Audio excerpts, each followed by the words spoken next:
कबीरा जब पैदा हुए तो जग हंसा, हम रोए, ऐसी करनी कर चलो कि हम हंसे जग रोए।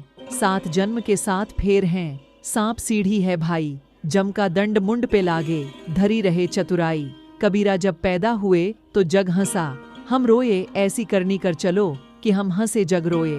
5 तत्व के 5 पंच हैं, 5 व्याद जग डोले, पंचम सुर में अनहद गूंजे, पंचम सुर में अनहद गूंजे, 10 द्वार को खोले।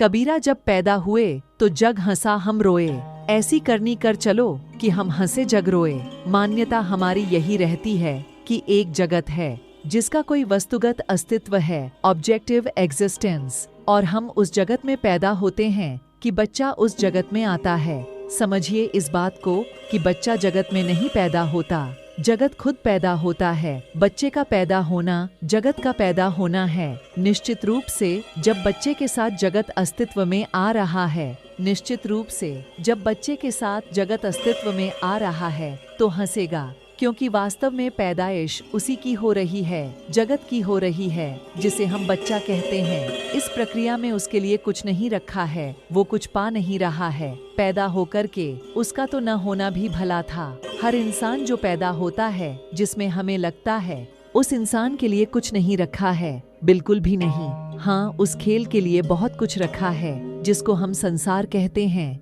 वो खेल आगे चलेगा, वो खेल प्रसन्न रहेगा कि मैं आगे चल रहा हूँ। बच्चे के लिए तो पैदा होना वही है जिसे बुद्ध कह गए हैं कि जीवन दुख है। यही वजह है कि पैदा होने वाला व्यक्ति आनंद को कभी पा नहीं सकता जब तक कि वो उससे मुक्त न हो जाए। जो पैदा हुआ था उसको मार दो, क्योंकि जो पैदा हुआ था वो तो पैदा होकर के सिर्फ दुख ही पा सकता है। उसके पैदा होने से संसार का चक्र भले आगे बढ़ेगा, संसार हंसता रहेगा, लेकिन जो पैदा हुआ है उसके लिए कुछ नहीं रखा। पैदा होने में उसे मरना होगा, उसे जाना होगा। क्या पैदा होता है? शरीर पैदा होता है, उसे जाना होगा। ऐसी करनी कर चलो, हम हंसे जग रोए। तुम्हारा शरीर रूप में आना, अपने आप को शरीर ही मान बैठना, द्वैत में जीने लगना, ये सब जग के काम धंधों को आगे चलाता है। इसी से जग हंसता है। और तुम्हारा बोधयुक्त हो जाना, सच्चाई को जान लेना, दुनिया के काम धंधों में रुकावट डालता है। और याद रखिएगा, हम दुनिया के काम धंधों की बात कर रहे हैं तो वो सब मूर्खतापूर्ण काम धंधे ही है। जगत का हंसाना वैसा ही है कि जैसे कोई आदमी खुद को ही चोट पहुंचा के हंसे पागल है, मूर्ख है। जगत का रोना भी वैसा ही है कि जैसे कोई आदमी अपने ही हित पर रोए। आप जितने सोए हुए रहते हो, जगत उतना प्रसन्न रहता है। जो हमारी जगत की परिभाषा है वो है ही यही कि सोए हुए का नाम दुनिया है। जो पैदा होता प्रतीत होता है वो सोया हुआ ही है। बुद्ध पैदा नहीं होते, शरीर पैदा होते हैं। अगर बुद्ध होते तो उन्हें ये लगता ही क्यों कि मैं पैदा हुआ हूँ, जो कि सोया हुआ है, मूढ़ है। इसीलिए उसे स्वयं भी ये एहसास होता है कि मैं पैदा हुआ, एक संसार था और मैं उसमें आ गया। बुद्ध या अष्टावक्र ये कहेंगे नहीं कि मैं संसार में आ गया, वो कहेंगे संसार तो मेरा ही प्रक्षेपण है।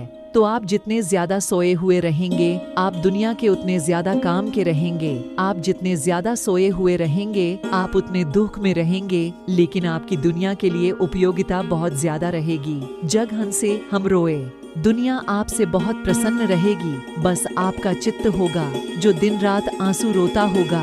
आपको आदर सम्मान खूब मिलेगा। जग से आप काम के हैं, उपयोगी है जग। हंसे हम रोए कबीरा, जब हम पैदा हुए से आशय ही यही है कि जिस दिन मैं का भाव उदित हुआ और उसमें देहाभिमान आया, जब हम पैदा हुए से अर्थ है समय की शुरुआत, अहम की शुरुआत, देह के साथ संयुक्ता की शुरुआत, मूढ़ता की शुरुआत, अविद्या अज्ञान की शुरुआत। जग हंसे हम रोए। जितने अज्ञानी आप हैं, जितनी गहरी आपकी अविद्या है, आप जगत को उतना ज्यादा प्रसन्न करके रखेंगे। जगत जिस रूप का है, जो उसकी प्रवृत्ति है, उसे मूर्खों की बहुत सख्त जरूरत है। वो मूर्खों से ही चलता है। उसे ऐसे लोग चाहिए जो काल में भटकते हों, जो समय की पैदाइश हों, जो शरीर से आगे कुछ कभी जान न पाते हों। ऐसे लोग न हो तो कैसे चलेगा? जगत का व्यापार कौन जाएगा? इन दुकानों में कौन खरीदेगा? और फिर बेचने वाले भी कौन होंगे? मूर्ख न हो तो कौन जाएगा? इन दफ्तरों में जगत ठप हो जाएगा।